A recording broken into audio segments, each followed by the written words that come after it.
bienvenidos a la UNAM, el Centro Cultural Universitario, al Festival de Transdrama que está inserto en el Festival de Vértice, y por supuesto de parte de Teatro UNAM les damos la bienvenida. Yo soy Lorena Maza y estoy feliz de haber sido sede de Transdrama este año por primera vez. Es un festival que es muy necesario, yo diría casi urgente, no solamente por la profesionalización de lo que significa la dramaturgia y las nuevas dramaturgias. En México nos hacen falta estos espacios académicos dedicados a la dramaturgia y a este tipo de dramaturgias y rupturas, los temas de teatro documental, teatro político, cómo traducir nuestra realidad a las metáforas teatrales, a la poética teatral, pues es muy importante, así que me complace muchísimo haber sido sede de este gran festival. Ha sido un éxito, ha habido mucho interés. Y bueno, quiero darle la bienvenida a Carla Malián, también aceptó venir con nosotros y esperamos que sea pues el inicio de cosas, de una colaboración, ¿por qué no?, a futuro. Y bueno, en los folletos que tienen de Transdrama viene la biografía de Carla. Quisiera señalar solamente algunas cosas: escritora, investigadora, directora teatral, docente. Y pues a mí lo que realmente me gustó y me interesó de Carla pues es este lado de la investigación en cuanto al acontecimiento político de la dramaturgia, estos contenidos políticos en la dramaturgia contemporánea. Ella viene investigando y trabajando con todas las rupturas hasta llegar a este tema específicamente, los contenidos y que podemos llevar a escena. Así que bueno, pues nada, los dejo con Carla y sean muy bienvenidos. Esperamos verlos en otras actividades aquí de Transdrama, de Teatro UNAM y del Festival Vértice. Muchas gracias. Gracias, Carla. Bueno, gracias por la presentación. Yo principalmente soy escritora, ¿sí? Me dedico a pensar las paradojas de lo político en el teatro, pero desde la práctica dramatúrgica. Soy escritora, escribo narrativa también, pero lo que más hice fue escribir literatura dramática. Bueno, decía esto, que hace algún tiempo me interesa mucho las paradojas que se dan en lo que llamamos teatro político. Y aunque he recurrido a algunas lecturas filosóficas para pensar el tema desde otras perspectivas, quise entenderlo desde la práctica teatral más que desde una teoría escindida del hacer, de la creación, de la experiencia. Bien, y hoy me convocan acá para hablar con ustedes de estas paradojas que vengo pensando, pero resulta que hoy mismo y estos meses el escenario social, político, económico de mi país cambió bastante en estos últimos 2 años y medio y especialmente en estos últimos meses. Y esto me hace replantear un poco todo lo que vengo a decir acá.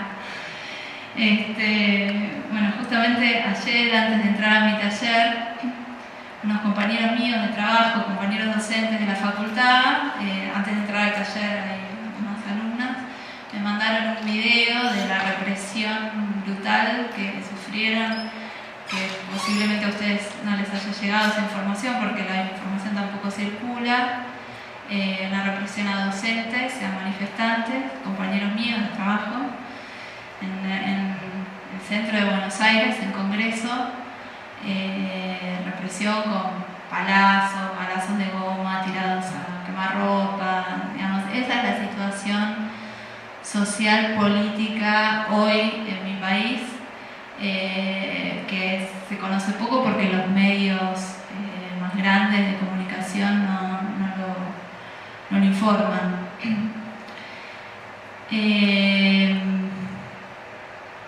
Bueno, un reclamo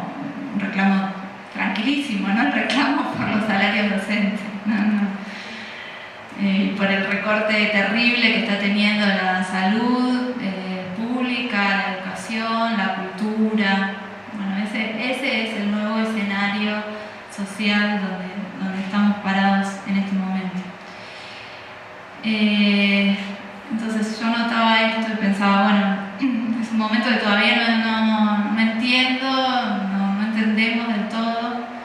Vivimos con sorpresa un montón de cosas que pensábamos que ya estaban superadas, bueno, la vuelta al endeudamiento con el FMI, la represión a los trabajadores, el desmantelamiento de los hospitales, la incertidumbre constante de no saber si vamos a conservar nuestros trabajos, si vamos a poder acceder a derechos básicos, como todo esto tiene relación con el arte y con el teatro, pero necesito contarles dónde estamos parados.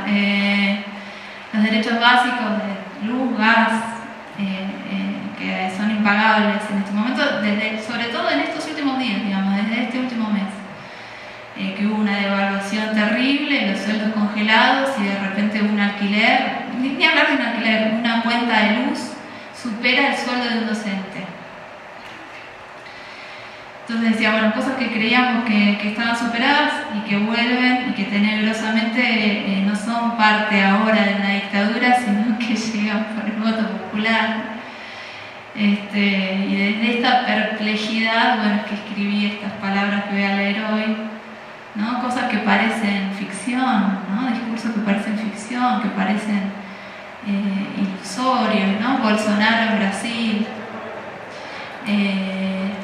Pareciera más ficción que la ficción, ¿no? Esta idea de que entonces el teatro se revaloriza en su nobleza de entenderse como francamente un hecho de ficción, ¿no? Cuando todo lo demás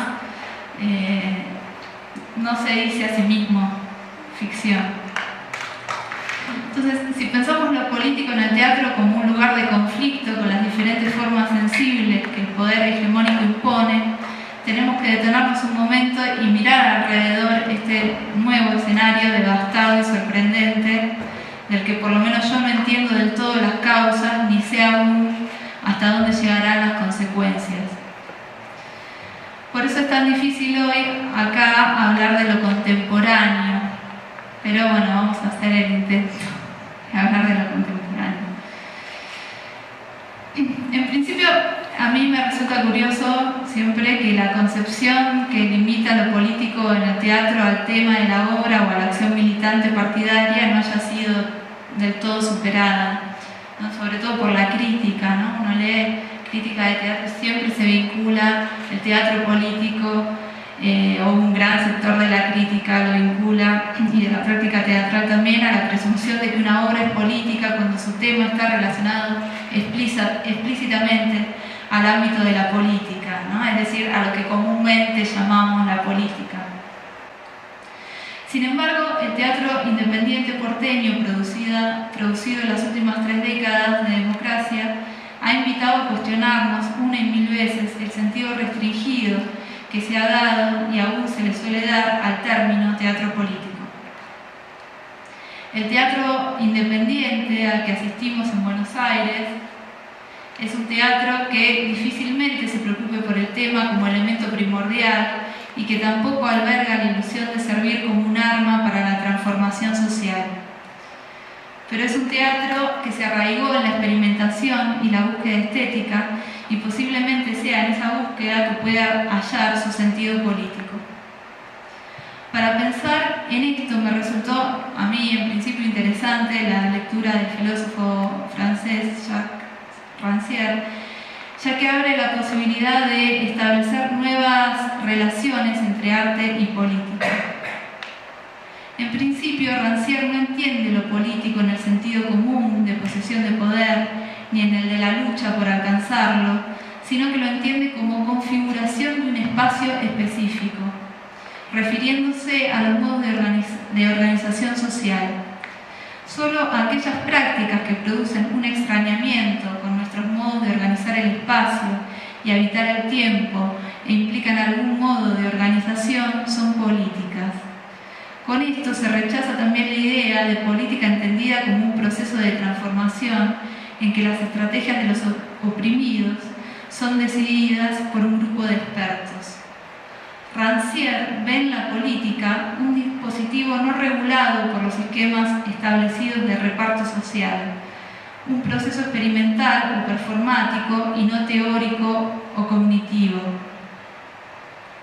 Es interesante también pensar entonces que en este sentido no existiría una filosofía política ni un teatro político, sino una experiencia política.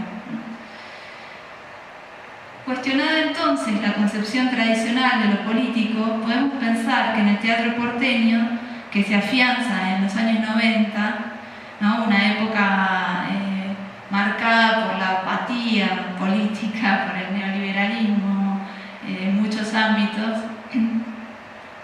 las búsquedas estéticas rupturistas de un teatro representativo y militante fueron también una forma de ser política.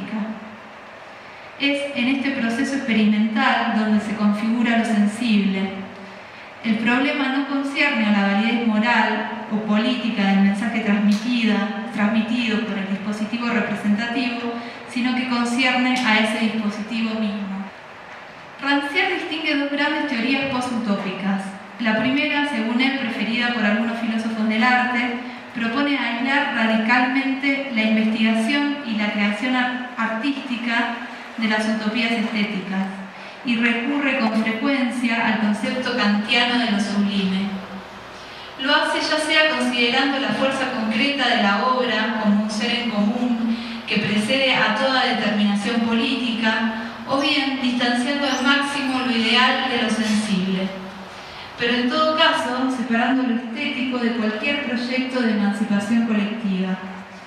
La segunda teoría, según él preferida por artistas y por profesionales de las instituciones artísticas, se aparta de la cuestión utópica y recomienda un arte modesto que no pretende transformar el mundo ni afirmar la singularidad de sus objetos, sino simplemente redisponer los objetos y las imágenes del mundo cotidiano, aunque con cierto sentido lúdico. Ambas teorías posutópicas son, según Rancière, fragmentos de una alianza rota entre radicalismo artístico y radicalismo político. Provienen de la relación estética entre arte y política, con la diferencia de que mientras la primera teoría enfatiza la fuerza propia del arte, la segunda esboza una micropolítica, pero una y otra reafirman la función comunitaria del arte, una forma inédita de reparto del mundo común.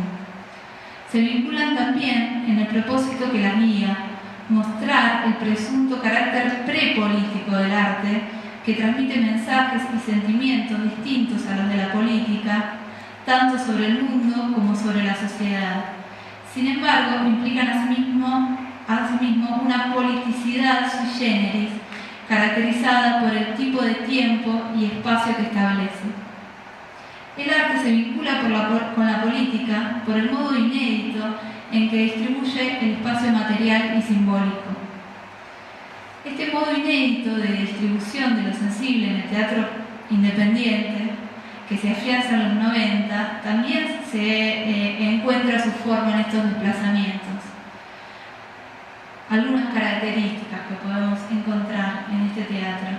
La figura del autor empieza a cuestionarse como lugar de poder, y algunas obras con textos precarios o sin texto prueban que el real acontecimiento teatral se juega en la organización de los cuerpos en el espacio. La llamada dramaturgia del actor, cuando se presenta como un fenómeno en la postdictadura, cobra especial relevancia. Este recurso, posiblemente tan viejo como el teatro, había tenido lugar en los sótanos de Lander en los 80 y continúa hasta hoy. El actor ya no es un intérprete más o menos virtuoso, sino un compositor, y sabe mucho de lo que acontece en las funciones de una obra, no aparece en el texto. Es un actor que propone desde la imagen, aprovechando su cuerpo como constructor de dramaturgia, que puede también devenir en texto. En las formas alternativas de construcción de dramaturgia existe una mirada política, pero nunca se expone a través de la denuncia ni de lo que comúnmente se entiende como crítica social. Esta mirada surge en cambio atravesada por una suerte de traducción poética. Cuando el discurso cae en lugares comunes del realismo es para romperlos, evitando cualquier forma de solemnidad. Existe una dramaturgia también, a partir de los 90, que se arraiga también fuertemente en su producción textual. En estas construcciones el problema del tema se vuelve secundario frente al de la creación de formas, es decir, al procedimiento. O sea, operan de forma similar en la dramaturgia de autor y la dramaturgia de actor. A partir de los 90, las preguntas son las mismas, las preguntas procedimentales. Los procedimientos que la dramaturgia de postdictadura experimenta, estos espacios políticos que se configuran en la palabra, son parte de los elementos que ponen al descubierto la limitación que existe en considerar políticos solo aquellos contenidos del teatro militante. Pero en contraposición con esa denominación restrictiva, podemos encontrar también esa otra tendencia que suele declarar que todo teatro es político. Esta afirmación en general intenta desenmascarar a aquel teatro que se pretende inofensivo, de entretenimiento, pero que produce ideas de marcada tendencia derechista muchas veces. Podríamos argumentar largamente que la pretendida apoliticidad en el teatro y en cualquier disciplina artística es una ilusión. Ahora bien, a partir de la lectura de Rancière también podemos cuestionarnos esta idea, ya que no siempre hay política como no siempre hay arte. Cabría discutir entonces si ciertas prácticas artísticas actuales, aquellas que de alguna forma reproducen las estrategias ya legitimadas en el teatro de los 90, hacen hoy teatro político, ¿no? Lo podemos pensar, ¿no? Y podemos volver a esto de Rancière. Solo aquellas prácticas que producen un extrañamiento con nuestros modos de organización, de organizar el espacio y habitar el tiempo e implican algún modo de reorganización son políticos.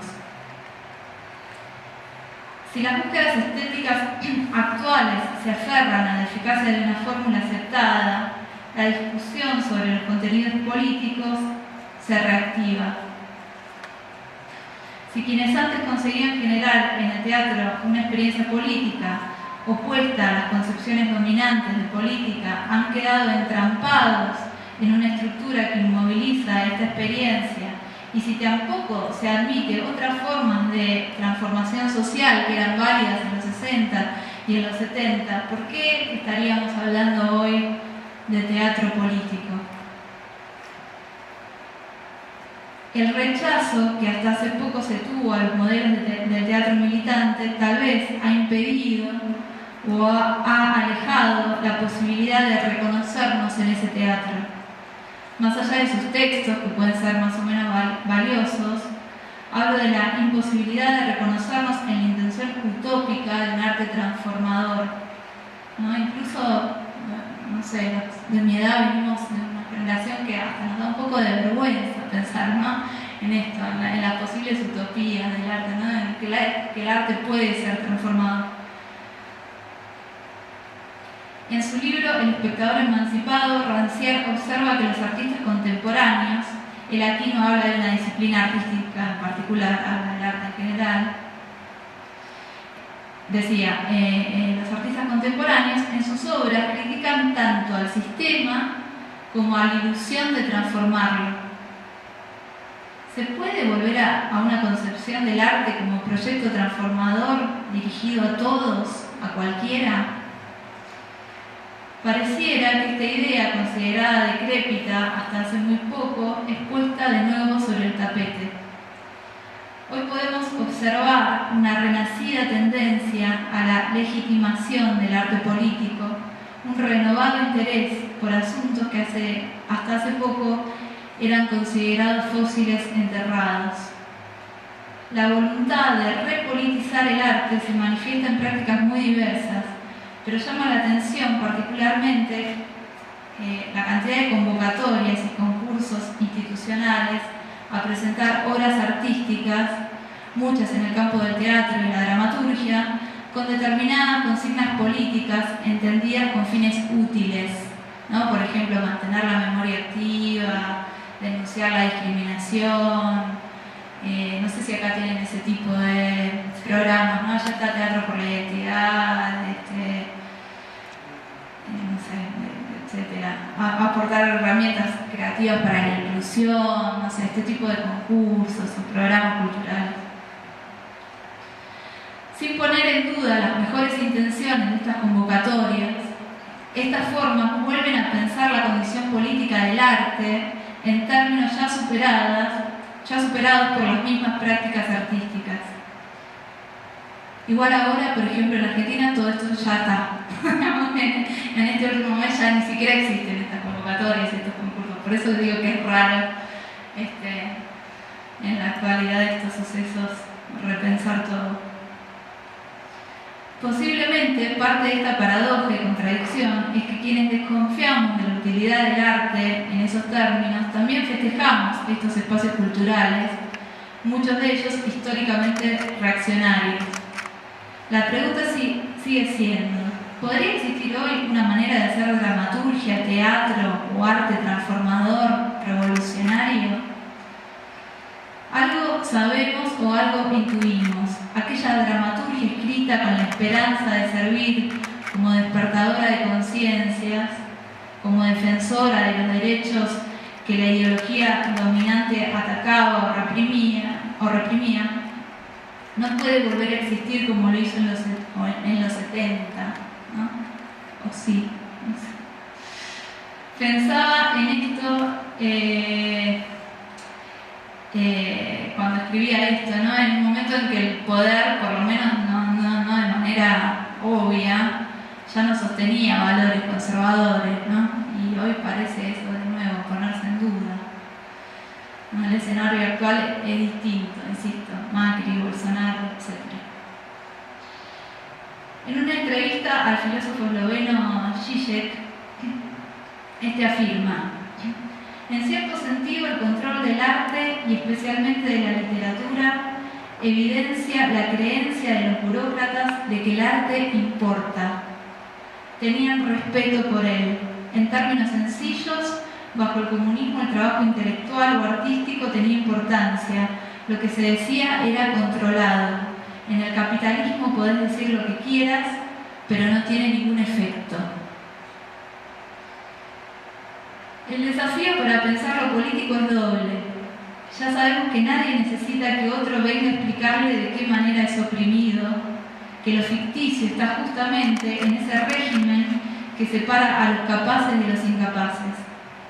Por otro lado, no existe un aparato sensorial que preexista a la distribución de lo sensible, modelos o contramodelos que reproducir. La producción de dramaturgia en el teatro independiente porteño actual es tan amplia que sería errado encasillar en un solo lugar iniciativas políticas que son tan heterogéneas. Y como todo fenómeno contemporáneo, tiene algo de inasible, pero es necesario abrir espacios de discusión que intenten ir más allá de los enfoques tradicionales, sobre todo desplegar esa posibilidad entre quienes estamos dedicados a la práctica, sin juzgar espacio de práctica y espacio de reflexión como campos enemistados o extraños, ¿no?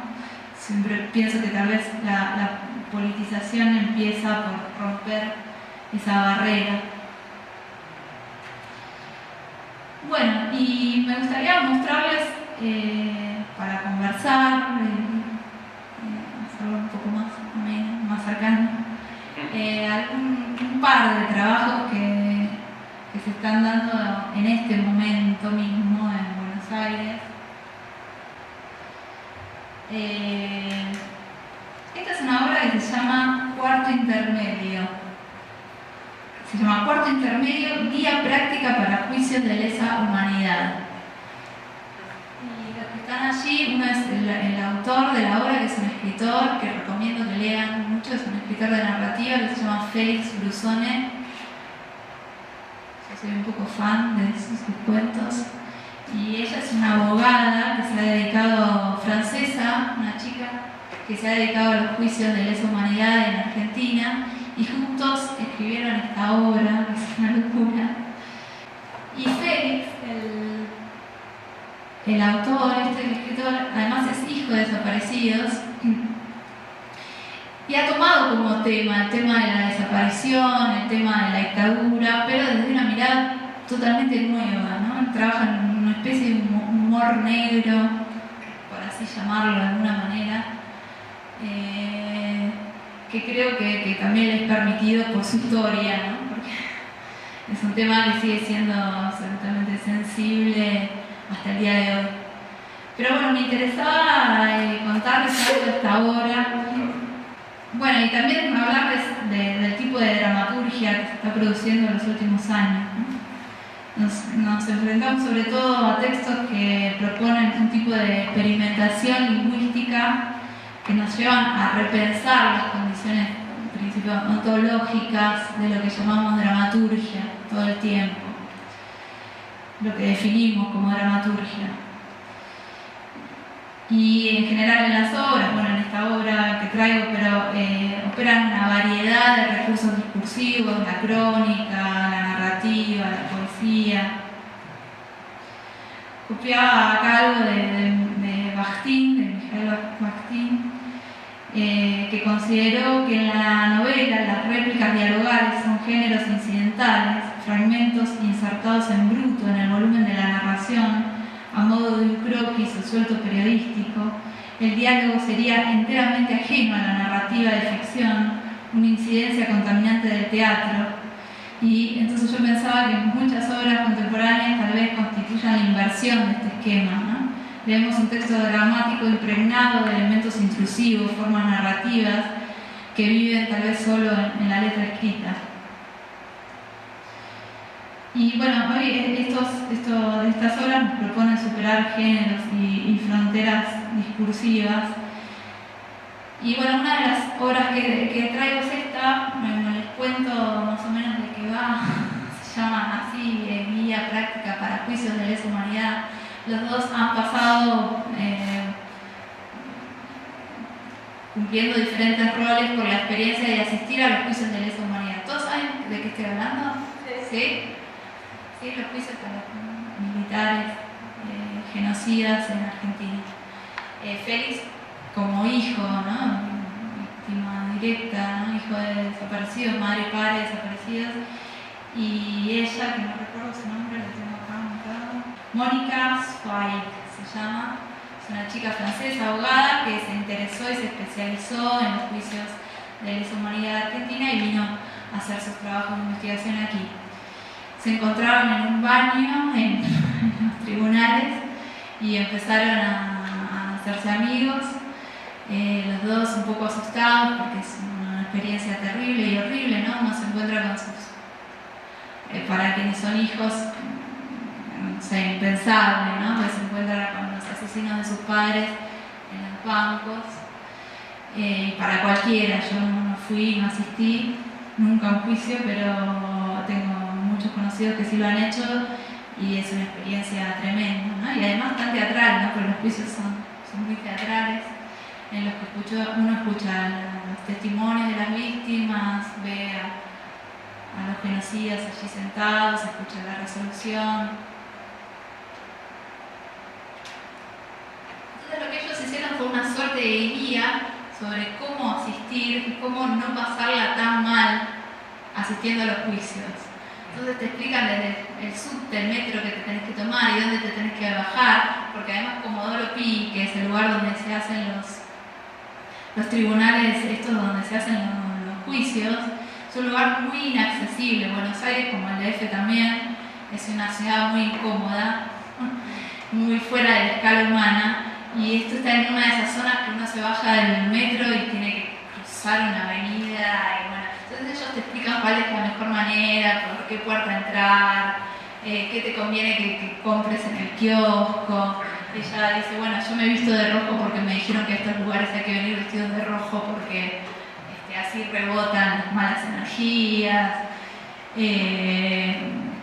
Bien, y después lo que hacen es, bueno, cuentan, hicieron como una especie de diccionario de vocabulario que se usa en los juicios para que uno entienda, ¿no? Y uno está ahí como público mirando, ¿no?, lo que ellos cuentan, porque además ninguno de los dos son actores, ¿no? Uno es un escritor y el otro es una abogada, aunque le ponen toda la onda.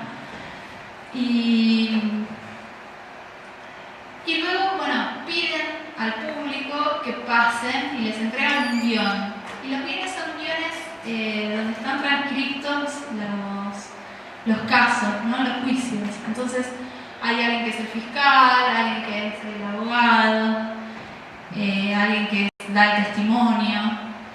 Y la obra, bueno, pasa de esa guía a representar el juicio ahí mismo con el público mismo.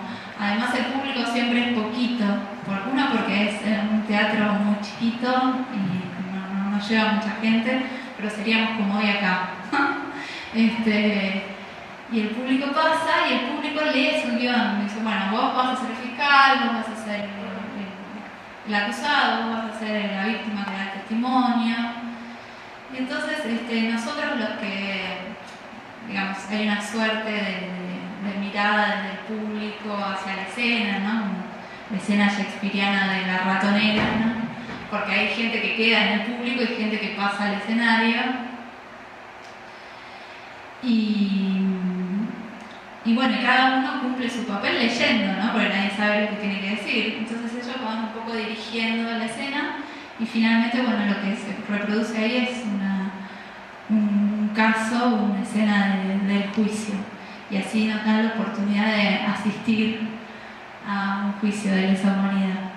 Hasta ahora nunca se había tratado el tema así, por supuesto ha aparecido. Hoy justamente en el taller leímos una obra de Rafael Spregelburg que nunca se estrenó en la Argentina, sobre la crisis del 2001, que es interesante porque es una obra que le encargaron, que el Royal Court de Londres le encargó a Rafael Spregelburg en el 2001, en plena crisis, en pleno estallido social, en la semana terrible de los 30 muertos en la plaza, etc. Ustedes recordarán, porque es una noticia que llegó a todo el mundo, y a él le piden, le encargan una obra que cuente de algún modo lo que está pasando en Argentina, con especial atención en los derechos humanos. O sea, es algo terrible, ¿no? Como dramaturgo, ¿cómo te haces cargo de eso? Además, con algo que está sucediendo en el mismo momento en el que lo tenés que escribir. Bueno, y es muy interesante lo que él hace en ese texto. Es un texto que está publicado por los A, que lo pueden conseguir, pero que nunca se estrenó en Argentina, sí se estrenó en Europa. Y aparece allí también la cuestión de los militares. Creo que por primera vez, para mí, en el conocimiento que yo tengo de textos, dentro de una farsa, dentro de una comedia, ¿no? Todavía un tema muy difícil de tratar, por eso me parece muy interesante lo que hace Félix desde la narrativa y ahora que se haya animado a la forma escénica. En principio porque se produce una desolemnización, ¿no?, del tema, ¿no? Hay toda una puja entre lo que recién intentaba decir con este texto, entre el teatro de los 90 y el teatro de los 70, ¿no? El teatro de los 70 que tenía toda esa obligación de decir, aunque sea en clave metafórica, alegórica, etcétera, de decir lo que estaba pasando afuera, de hacer al menos pública dentro de la sala lo que no se podía decir públicamente, ¿no? Y de alguna manera el teatro de los 90 reacciona ante eso, dice, bueno, yo no tengo esta responsabilidad, está muy bien, qué sé yo, pero y además con una fuerte crítica incluso a los textos, ¿no? Hay como una pelea y este encargo se lo hace justamente uno de los mayores representantes de ese teatro de los 90, ¿no? Entonces hay como una doble mirada ahí de lo político. Bueno, esta es otra obra. Esta es la obra de Vivi Telas que se está poniendo ahora en Buenos Buenos Aires. No sé, hoy pensaba, porque había pensado en varias horas, pero pensé en la de Vivi porque justamente ustedes la conocen y entonces les puede resultar familiar ahora, justo que ella está acá compartiendo con nosotros también el transdrama. Esto es una obra de biodrama que ella hizo con dos muchachos senegaleses. Últimamente, los últimos, no sé, 5 años en Argentina, en Buenos Aires, en las zonas cercanas a Buenos Aires, Mar del Plata, en Rosario también, se está viendo una ola migratoria de africanos, de senegaleses sobre todo, y es muy llamativo porque en Argentina no hay presencia africana, mataron a todos, ¿no? Hace muchísimos años. Y entonces Vivi creo que lo contaba en su charla, a ella le atrajo al principio esto y invitó a estos muchachos a hacer lo que ella hace, ¿no? Estas obras de biodrama. Y yo la vi justo antes de venir, antes de otro viaje que hice, estuve en Frankfurt y después vine para acá y justo un día antes de viajar pude ver la obra. Y no tenía pensado hoy traer esta obra, pero cuando la vi a Vivi acá, que estamos conviviendo en un departamento, tuve una charla con ella que me llamó mucho la atención, que ella no había percibido algo que para mí es obvio, y es un gesto poético y es un gesto político, que es por primera vez y a través de una obra artística se le da voz a los senegaleses. Nosotros no tenemos contacto con ellos, o sea, nosotros los porteños no establecimos todavía una comunicación. Eso no sucede, o sea, incluso bueno, con otras comunidades como la coreana en Buenos Aires todavía no existe un intercambio real, ¿no? Más allá de ir a comprar al supermercado y esto. Con ellos tampoco, ¿no? Ellos están en un barrio que es el 11 en Buenos Aires, que en los últimos años se transformó en una especie de Babilonia interesantísima, de todo. Y ellos casi no hablan español y, no sé, también el porteño es un temeroso y racista, entonces no existe un intercambio. Y uno llega a este espectáculo, ¿no? Que es en un teatro, uno podría decir también, bueno, pero es un ámbito burgués, porque es en un teatro independiente, pero al que hay que tener acceso, digamos, ¿no? Culturalmente. Pero llega ahí y se encuentra con ellos dos que hablan un español bastante bueno, han aprendido, con acento y todo, y te da un poco de risa, porque incluso imitan la inflexión rioplatense, bueno. Y por primera vez los escuchás, ¿no? Y escuchás sus anécdotas, bueno, esto del biodrama, que además hablan de sus vidas, que aunque sabemos todos que es un relato ficticio, ¿no? Ya sabemos, bueno, está armado por sus datos biográficos, los datos de su familia, nos cuentan cómo llegaron hasta ahí, actúan las escenas, ¿no? Reproducen en ese escenario chiquito algo de lo que sucede en sus países. Y yo pensaba en un dramaturgo que en esto venía la charla con Vivi, que ya no había notado, en un dramaturgo argentino muy genial, uno de los dramaturgos más importantes de la tradición dramatúrgica argentina, que es Armando Discépolo, que es un dramaturgo de principios del siglo pasado, 1920 aproximadamente, que fue el primero en transcribir el lenguaje de los inmigrantes, ¿no? Lo que nosotros llamamos el cocoliche, que es la mezcla de dialectos que se daba sobre todo en los inmigrantes italianos. No sé, ustedes saben, en Argentina, no sé ahora, pero en ese momento, a principios del siglo XX, sé, por lo menos el 40% de la población venía de Italia, ¿no? Y vieron, bueno, en Italia se hablan varios dialectos y además acá se encontraban los inmigrantes españoles y alemanes, qué sé yo. Y se armó como una nueva lengua que es el cocoliche, allá se le llama el cocoliche, y que el teatro había tomado, pero en forma de burla hasta ese momento, ¿no?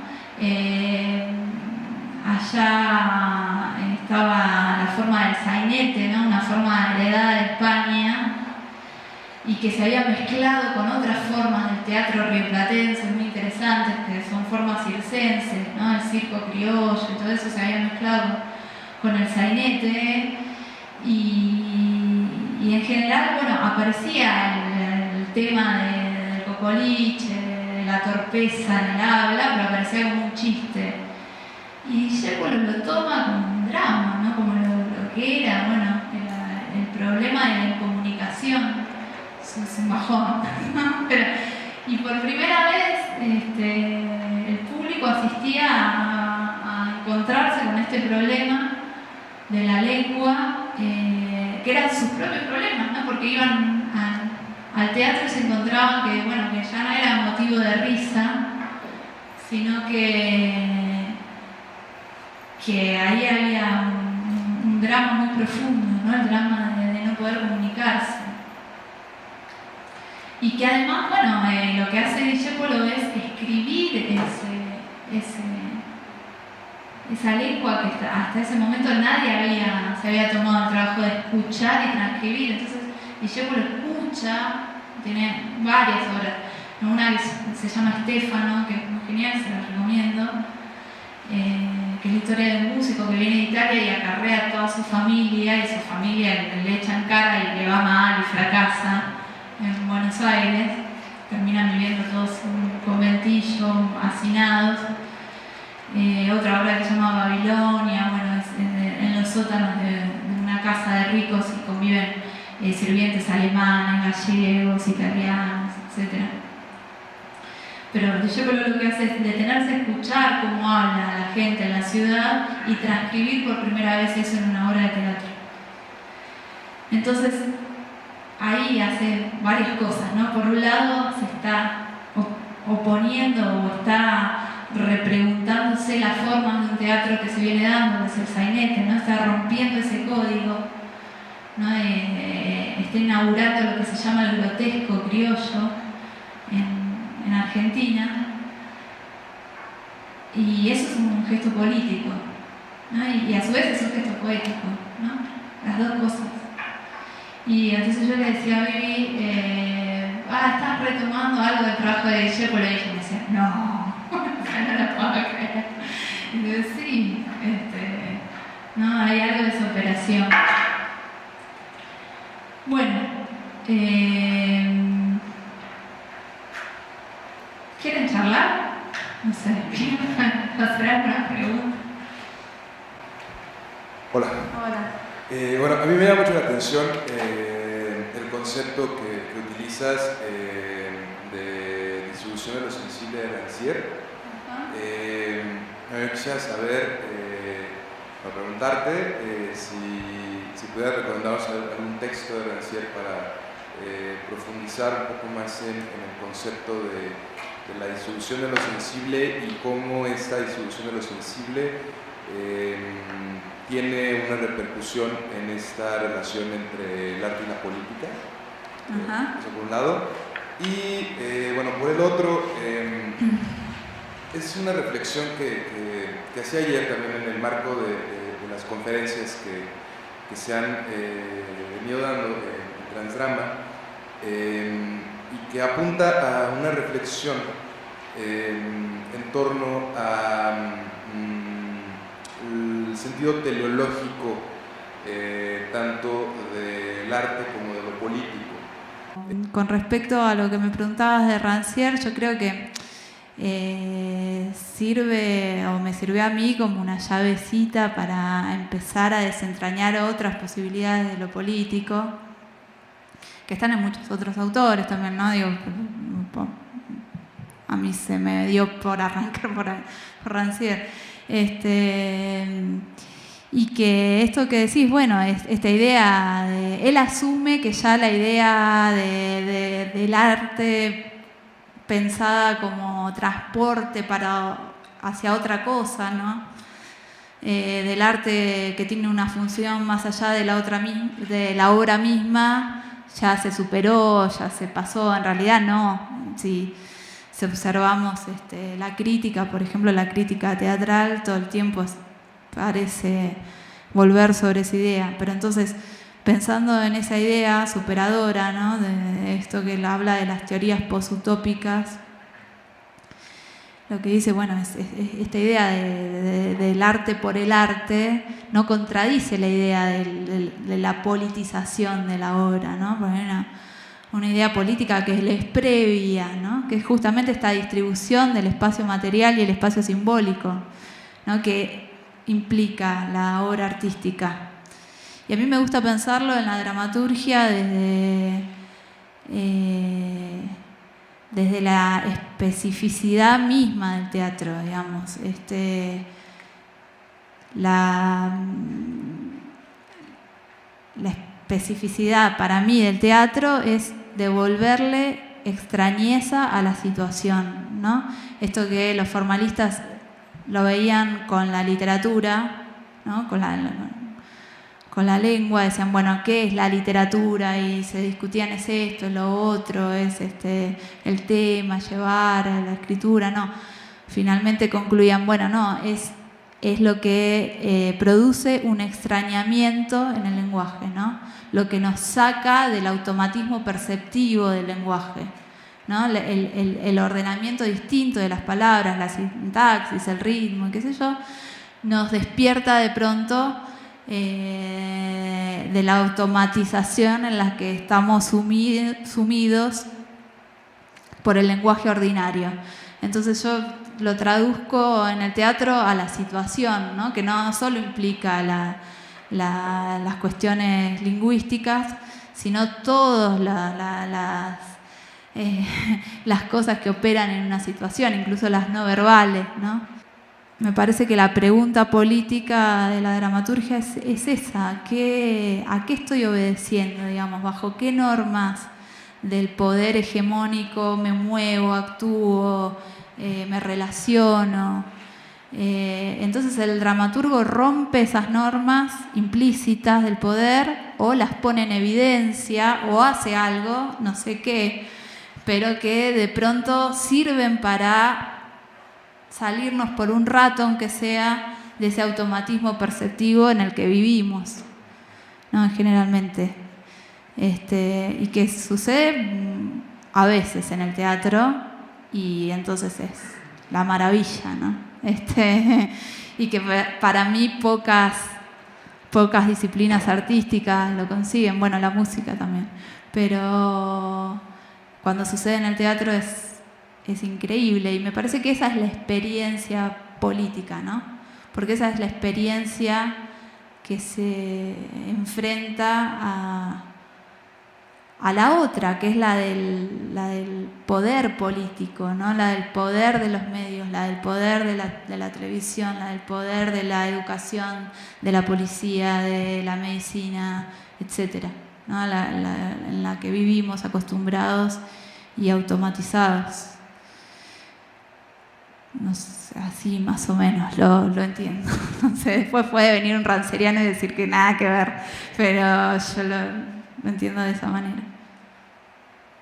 Me gustaría saber cómo se manifiesta lo político justamente en tu obra, justo, teatral. Viste que no hablé de nada de mi obra, todos hablan de su obra, yo no traje nada mío a propósito. O sea, como eso, sobre todo, o sea, como un ejemplo, no sé, sí. Así hablar un poquito de, bueno, este tema, esta escena, traté esto, no sé, sobre todo porque sí. Es algo que es importante hablar sí. Ahora en México, o sea, sí. lo político, o sea, pasando lo que está pasando en todos lados, ¿qué es lo que debe de estar pasando en el teatro? Y aquí nosotros tenemos una gran preocupación, o caemos en eso, en criticar que cuando lo político se manifiesta en el escenario, se vuelve un panfleto. Es un panfleto de propaganda, entonces como que lo político puesto en el escenario cobra otro sentido, se banaliza, se abarata, no sé. Entonces, bueno, tenemos esa preocupación, entonces por lo tanto, esta idea de lo político se vuelve coyuntural. Entonces, saber un poquito nada más como en tu obra, qué trataste, cómo lo trataste, pues sería algún ejemplo, una anécdota. Sí, bueno. Sí, lo que pasa es que, digamos, volviendo al trabajo que leí, lo que charlábamos recién, ¿no? Esto que nos enoja el panfleto, que igual yo lo revisaría ahora, ¿no? Incluso lo del panfleto. Después cuento algo breve que leí hace poco sobre el teatro anarquista de principios del siglo pasado en Buenos Aires. Pero decía, lo que nos enoja es que, y no importa mucho, ¿no? Si la obra apoya a un partido o a otro, una causa u otra, o cuán noble sea la intención de la obra de teatro, si reproduce esas formas de poder, ¿no? En su lenguaje, en su procedimental. Entonces ahí hay como una contradicción, ¿no? Entonces eso me parece que es lo que produce este enojo que decís, bueno, esto es teatro político, pero no me pasa nada, me voy igual sabiendo lo mismo que ya pensaba, ¿no? Que sucede mucho, ¿no? Es como un peaje cultural que se paga para decir, bueno, sí, estamos todos de acuerdo, qué bien, vamos, no sé. Y con respecto a mi obra, yo escribí varias obras que dirigí también, y me parece que siempre estuvo como la preocupación por lo político. A mí me resulta muy difícil entenderlo en mi obra y hablar de mi obra, pero de muchas maneras. Digo, primero porque siempre me pregunté por las cuestiones procedimentales, esto que estamos hablando, digamos, de qué manera a mí me interesaba extrañar la situación, ¿no? Y qué cosas operaban allí, cuestiones con el tiempo, cuestiones con el espacio, digamos, esas son las cuestiones que me interesaban en la escritura y en la dirección, que para mí como dramaturga y directora siempre estuvieron imbricadas, juntas, ¿no? Me parece que allí. Pero además el tema de las obras a veces también tenía que ver con lo político. Mi primera obra que escribí hace mucho y que además vino a México, a un festival en Mérida hace 1000 años, 2004.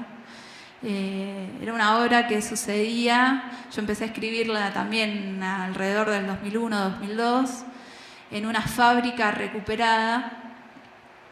En ese momento después se legisló, pero los obreros estaban ocupando sus fábricas que estaban a punto de la quiebra, y hay una fábrica que se llama IMPA, que es una fábrica de aluminio que está desde la época de Perón, y empezó a abrir sus espacios como centro cultural, mientras seguía funcionando la fábrica recuperada por sus obreros, ¿no? O sea, ahí hacían las planchas de aluminio y a las 7 de la tarde, qué sé yo, había conciertos, una fábrica de hormigón enorme, bueno. Y yo fui ahí a pedir un espacio, me dieron ahí como un rincón de la fábrica, yo no tenía todavía la obra en la cabeza, y a partir de ese espacio empecé a escribir la obra. Y sí, bueno, había un tema, pero la obra era un delirio, no sé, era más surrealista que otra cosa, ¿no? Sin embargo, bueno, era ese espacio. La obra trataba sobre 2 obreras que ocupaban una fábrica, pero no era una obra realista, no sé. Después escribí otras obras que en su tema parecieran no tocarse con nada de lo político aparente. Escribí una obra medio como de terror. Después escribí una obra que sucedía en un aeropuerto, con actores de diferentes países. Y las últimas 2 obras sí se vinculan con lo político, e incluso la crítica las catalogó como obras de teatro político, que a mí me daba mucha risa, justamente porque el tema era político, ¿no?, de la obra, entonces ellos veían, esto es teatro político. Una obra se llama Contusión y era la historia de un chofer de ómnibus de larga distancia que se encuentra con una chica que no tiene boleto y la sube, y en el transcurso del viaje también es un poco fantasmagórica, descubre que su madre desaparecida o el fantasma de su madre en realidad termina siendo un monólogo del mismo chofer de micro. Y la última se llama La tercera posición y transcurre en la década del 50. No sé si ustedes saben lo que se llamó la Revolución Libertadora contra Perón en el 55. Y es un tipo que el personaje principal es un mecenas, pero muy bruto, muy antiperonista, que tiene que participar en un congreso de arte y su secretaria le escribe el discurso y él no sabe muy bien lo que va a leer. Y en un momento el discurso dice la frase la tercera posición, que es un término que usó Perón para definir la doctrina peronista. Y en realidad el discurso está hablando de otra cosa, está hablando de un cuadro de Velázquez, de las meninas y bueno, las posiciones, qué sé yo, pero el tipo se empieza a paranoiquear y la acusa a la secretaria de haberle escrito un discurso peronista y la echa y qué sé yo, y bueno, suceden una serie de acontecimientos. Pero digamos, eso es como la excusa, ¿no? A mí me daba risa eso, porque es la excusa, digamos, para encontrar formas, juegos de interacción, de espacio, teatrales, que son lo que más me atrae de hacer teatro. Y después en la literatura lo que me importa también es ver, bueno, cómo trabajar con la lengua, digamos, cómo trabajar con las palabras y qué es lo que allí sucede, y la historia se cuenta porque me estoy haciendo esas preguntas, ¿no? Creo que es eso lo que yo hago, no sé. Digamos, hubo muchas convocatorias de este estilo mientras la cultura era subvencionada, ¿no? Digamos, mientras había presupuesto para la cultura. Lo que está pasando ahora es que como no hay presupuesto para nada, también cayeron esas convocatorias, ¿no? Pero lo gracioso de esas convocatorias es que uno, bueno, pensaba como artista, como creador, bueno, sí, que yo no escribo por el tema, ¿no? Entonces eso de la tematización de la obra que te pidieran para un concurso resultaba extraño, pero a la vez uno celebraba que existieran esos espacios. Decías, qué bien, ¿no? Que se le dé importancia a esto, que convoquen dramaturgos, ¿no? Los espacios de la cultura oficiales, ¿no? Que sí, que son bienvenidos. Pero bueno, siempre estaba esta contradicción. Hay un caso que es paradigmático, que es la obra de Tato Pavlovsky, Potestad, que no sé si acá se conoce. ¿Saben quién es?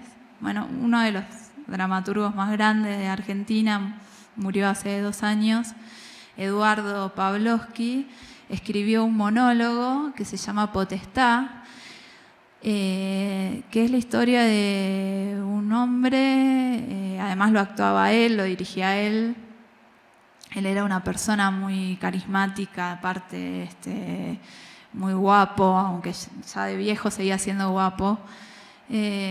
Y entonces él contaba que un sábado, qué sé yo, estaba la mujer, estaba él, estaba la hija mirando televisión o haciendo no sé qué, y se la llevaron. Y bueno, y hacía distintas retrospecciones en el tiempo, iba y venía, qué sé yo, te contaba un poco su historia, que era médico, cuando había estudiado, la historia de su familia, pero el núcleo principal estaba en que la hija se la habían llevado. Entonces uno enseguida entendía, la secuestraron, ¿no? Es una desaparecida, la hija se la llevaron, ¿no? Es la primera resonancia. Y además uno iba empatizando con el personaje todo el tiempo, porque es muy simpático él y era muy simpático lo que hacía, ¿no? Entonces medio te emocionabas, llorabas, te reías con él, qué sé yo, y al final de la obra entendés lo que pasó, que es, en realidad él es el apropiador y los que se la llevaron son, no sé, sus parientes reales, no sé, asistentes sociales, no sé. Entonces se revierte de pronto y decís, ah, no, pero yo me identifiqué con esta basura, ¿no? Entonces es una operación súper interesante. Y cuando estas convocatorias piden, bueno, escribí para que se mantenga viva la memoria o para que la obra puedan verla tal vez nietos o hijos de desaparecidos que no conocen su verdadera identidad y a través de la obra se hagan esta pregunta. Digamos, es un objetivo absolutamente noble, ¿no? Con el que uno acuerda, pero es rara la idea de escribir para pensar que la escritura o que la obra tiene esa función, ¿no? Que si la tiene, bienvenida sea, pero desde la creación es muy extraño. Por eso esto que hizo Pavlovsky es súper interesante y fue súper cuestionado, ¿no? En principio, creo que las abuelas de Plaza de Mayo no les gustó nada la obra, ¿no? Dijeron, no, esto no. Y después entendieron, porque son sensibles y son inteligentes. Pero al principio era como el horror. No, ¿cómo? Si nosotros lo que queremos es transmitir totalmente otro mensaje. Pero el mensaje igual está y es el mismo, ¿no? Bueno, acá pasó esto. Lo que pasa es que la mirada era un poco más compleja, ¿no? Eso, nada más. Todo este teatro que empieza a partir de los 90 no tiene para nada explícita la temática política. Bueno, las obras de Rafael Spregelburg, las obras de Beatriz Catani, las obras de Javier Dolte,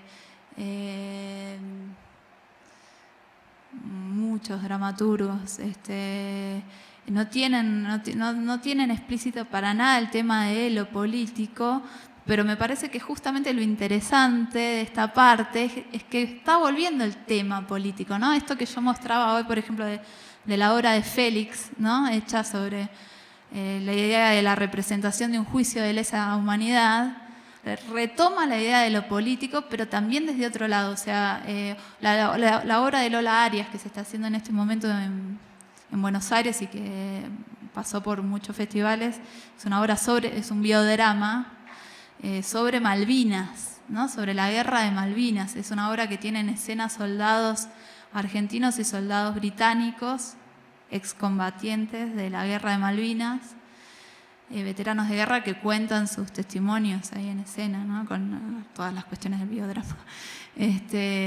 Entonces, es un teatro que uno no diría, bueno, es un teatro militante. No parece pertenecer a eso. Es un teatro que ya ha pasado por todas las rupturas, pero que ahora elige el tema político de nuevo, ¿no? Y está ahí, no sé. Y que lo solemne no es solo aquello que, creo que lo decíamos ayer en la mesa, no es el actor del teatro oficial recitando, no sé, algo, no sé, Lorca, sino que lo solemne es aquello que solo admite una única mirada, ¿no? Entonces, por ejemplo, solemne es la idea de los desaparecidos si solamente se le puede dar un enfoque, o solemne es un tipo de humor también, ¿no? Uno siempre vincula lo solemne con lo serio, ¿no? Con lo medio momificado, pero lo solemne también es ese humor horrible, televisivo, machista, ¿no? En Argentina hay un grupo que se llama Los Midachi, acá no sé qué habrá, o Tinelli, no sé si les suena. Acá debe haber seguro uno igual. eso también es solemne, ¿no? Porque eso te está diciendo, esto te tiene que dar risa y te tenés que reír de esto. Pero ahí no te da ni 5 de risa eso, ¿no? Pero lo solemne está diciendo, bueno, tenés que actuar de esta forma y si no te gusta, jodete, ¿no? Porque el poder, la época, como queramos llamarlo, la sociedad, exige que te amoldes a esta única mirada, ¿no? Entonces, la desolemnización justamente está en poder multiplicar las lecturas, multiplicar las miradas sobre un objeto, ¿no? En la posibilidad de diversas miradas, la diversidad. Y eso es un modo también de convivencia que el arte ofrece, ¿no? Y eso es lo político esencialmente, ¿no? de la creación. Por ejemplo, nosotros en este momento, octubre 68, Sí. la cartelera sobre obras del 68 es enorme, ¿no? Enorme. Creo que hay más de 50 obras que tienen este tema. Y se preguntaba acerca de si una obra al ser pertinente se vuelve oportunista, o por ser oportunista se vuelve pertinente. No sé. Creo que, ¿qué pasa con ese acontecimiento? Y no lo sé, sí, hay mucho de oportunismo, ¿no? Ahí es paradójico, porque uno, por un lado, está atravesado por la época y por los problemas, y por otro lado, debería ser un poco sordo a eso también, ¿no? Sí, me parece que es fácil de detectar el oportunismo. Bueno, pero tiene que ver también con esto que hablábamos de los concursos que piden tematizar la obra. Entonces, bueno, voy a escribir sobre tal problema, ¿no? Lo ideal sería mantenerse independiente de ese deber, ¿no? Digamos, justamente pensando que lo político no está en eso, ¿no? ¿Y tú crees, hace unos días en la torre de rectoría de aquí de la universidad apareció un nunca más? Sí. Con respecto a la matanza de Tlatelolco, De ¿no? Tlatelolco, sí. Y uno de los comentarios fue que cuando la memoria se institucionaliza, más bien esa memoria se orienta al olvido. ¿Sí No sé, es peligroso eso, porque nosotros, por ejemplo,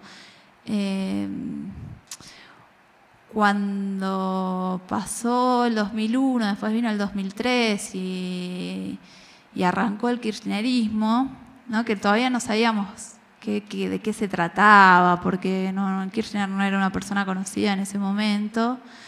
Una de las primeras cosas que hizo él fue pedir disculpas como representante del Estado por los 30.000 desaparecidos. Por primera vez un presidente en conferencia pública hablaba y se refería a los 30.000 desaparecidos. Entonces muchos que, votábamos a los partidos de izquierda, con el kirchnerismo medio de centro, no sabíamos muy bien qué era, me decía, ¿qué? ¿No? Te ponía medio en un lugar extraño, ¿no? Decía, ¿pero cómo? Pero si eso es mío, ¿no? ¿Qué hacen? Esta cooptación del poder. Y luego decís, bueno, bienvenido sea, ¿no? Bienvenido sea que el Estado retome estas cuestiones y que además lo haga con seriedad, que lleve a cabo los juicios, que se pregunte por la memoria. Después, claro, hay millones de cuestiones discutibles, pero son secundarias, ¿no? O son para discutir en el ámbito no sé, los artistas, de las escuelas, pero de las prácticas estéticas. Para mí, sí, son problemas de Estado y que el Estado debe hacerse cargo. No sé, ahí hay muchas discusiones que tenemos con muchos amigos. Pero, por ejemplo, ahora que vino el macrismo, se extraña profundamente todo eso, ¿no? Porque además cambió todo el discurso de la calle. O sea, ahora escuchás cosas que pensabas que nunca ibas a volver a escuchar. Como si deberían haberlos matados a todos. No, hay una derechización increíble. Y también, paradójicamente, hay movimientos muy activos de protesta política y muchos conformados por artistas, ¿no? Paralelamente a su creación artística. Toda la movilización del Ni Una Menos, por ejemplo, por los femicidios en Argentina, que como en México son impresionantes y muchísimos, y por la campaña de legalización del aborto. Bueno, son muchos colectivos de artistas los que participamos allí, ¿no? Escritoras, actrices, etcétera. Bueno, muchas gracias a todos.